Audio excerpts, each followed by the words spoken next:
في تلك اللحظة الحرجة، توقف الزمن داخل غرفة الزيارة الباردة.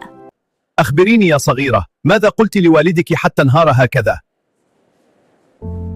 قلت له أن الحقيقة ليست هنا، الحقيقة في بيت عمي.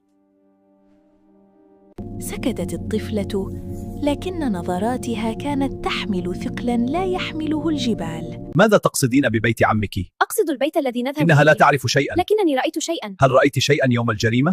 رأيت عمي يصعد السطح ليلاً ويخبئ شيئاً يلمع في عش الغراب.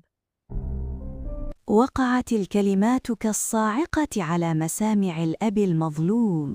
أخي، هل بعت دمي من أجل حفنة من المال؟ هدئ من روعك، أنا هنا لأساعدك، أخبرني بالحقيقة.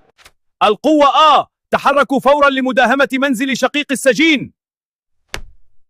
في الخارج كانت سيارات الشرطة تشق سكون الليل بأضوائها المرعبة.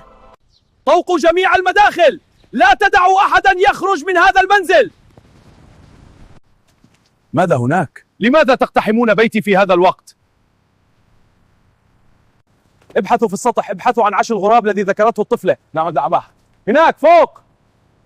كان العم يرتجف، وقد أيقن أن سره الذي دفنه لسنوات قد ظهر.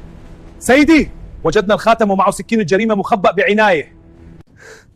لم أرد قتله، أردت إبعاده فقط لأخذ نصيبي في الإرث. الغدر دائما يترك أثرا، والطمع يعمي البصيرة حتى يقع صاحبه. أوقفوا تنفيذ الإعدام وأرجعوا المتهم إلى زنزانة حتى تتم التحقيقات. حسنا سيادة المدير.